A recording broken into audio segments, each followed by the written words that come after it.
Until now, this story has spread widely in my village. It was summer and the weather was burning hot. To get some fresh air, some men huddled together and sat in front of the alley. At night, mosquitoes became more active. They were everywhere and bit them, so they became irritated and scowled. When everyone noticed that the sky was getting darker, they all decided to go home early.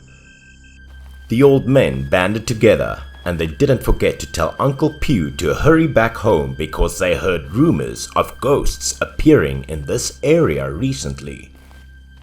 Uncle Pew could only laugh after hearing them grumble and heading home one by one. Because he didn't intend to go home at this time anyways, so he hummed to let everyone go first. Talk about Uncle Pew. He came to this village many years ago to live with his family and work as a teacher, but he was unlucky because his wife died young, leaving only him and his children. They grew up and moved to the city to pursue their careers, leaving him alone in this village. Coming home in this hot weather was very uncomfortable for such a lonely person, so it was better to sit outside and enjoy the air, thinking, and then Uncle Pew kept smoking. Because it was full moon day, the moon was especially big and bright, accompanied by the quiet atmosphere of the poor countryside, which really made people feel more lonely and cold. Uncle Pew was still sitting there, unsure what to think. The cigarette butts were all over his feet, and he had no idea how long he had been sitting there. But Uncle Pew didn't care.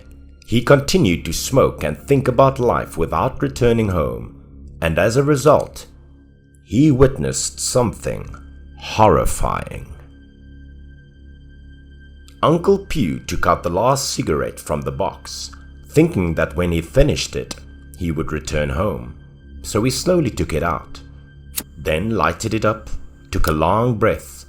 The light from the lighter was most likely the only glimmer at this point.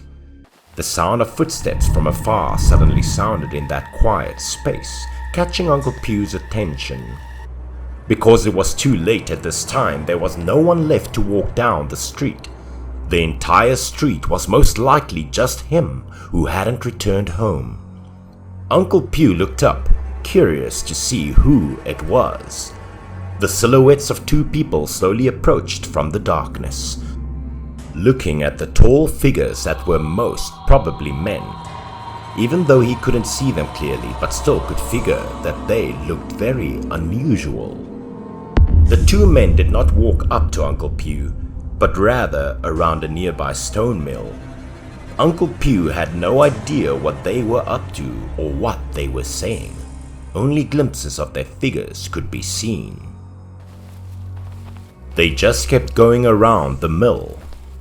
Uncle Pew slowly stood up and approached them, asking what they were doing and if he could help them in any way as a diversion because he didn't want to go home alone anyway. Uncle Pew approached and inquired, but received no response from the other two, who were still walking around the mill, unsure what to do. It appeared to be two tall figures. But why were they always lowering their heads like that? Perhaps they were looking for something on the ground, so Uncle Pew directly stated that he had a flashlight which could assist them in finding it more easily. At this point, they began to respond to Uncle Pew, but their voices were shaky and made the hairs on their back of the listener's neck shiver, as if they were speaking from the underworld rather than living people. But that wasn't what bothered Uncle Pew. It was the fact that they claimed to be looking for their heads. Uncle Pew was stunned and motionless as a result of the response. Then, in the dim moonlight, Uncle Pew noticed an anomaly from the other two, who were clearly speaking to him, but he couldn't see their heads. It was impossible to talk while bowing at the same time. When Uncle Pew noticed that things were getting stranger, he decided to turn on his flashlight and shined it on them to see who they were, because there was no one in this village he didn't know. He asked their names, shining at them at the same time. Uncle Pew directly shone on their faces as the light began to shine from below. They still did not respond. As the flashlight slowly shone on the body, a terrible thing appeared in front of Uncle Pew's eyes, making him panic.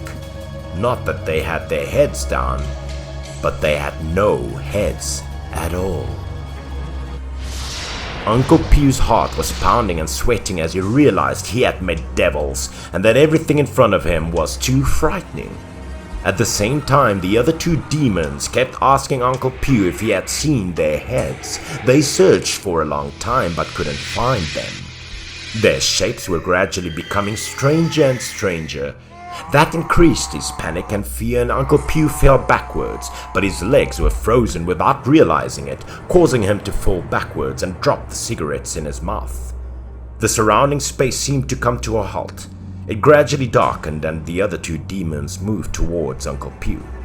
Nothing but the voices of the other two demons could be heard at this time. They got closer. The sound became more piercing. Uncle Pew looked at them in terror. Even more terrifying, their silhouettes became increasingly distorted, making them appear monstrous. Suddenly, he felt his head spinning, and the pain was so intense that it appeared as if someone was hitting it with a hammer. Uncle Pew began to feel suffocated, which was accompanied by an unfathomable stench that hit his nose. Then the surrounding atmosphere went black, and Uncle Pew passed out. Hallucinations began to appear in his mind. The stone mill kept appearing in his mind. Next, a clear scene began to appear more clearly, and Uncle Pew saw many people standing around the stone mill. They dressed like the old-style Japanese army, and they still had guns and swords in their hands. They looked threatening. Then there was an image of two men with their hands tied and kneeling on the ground, while the other soldiers waved their swords ready to cut off their heads. A man with a violent appearance, who appeared to be the commander, raised his hand to issue orders to those soldiers. The sharp sword was raised to its full height and slashed down hard. Blood splattered everywhere, even on the soldiers' faces, but on their lips were merciless smiles. The sharp sword severed the two heads, which fell to the ground and stared at Uncle Pew. The two heads were lying on the ground, and their bodies were hung in front of the village gate by the soldiers.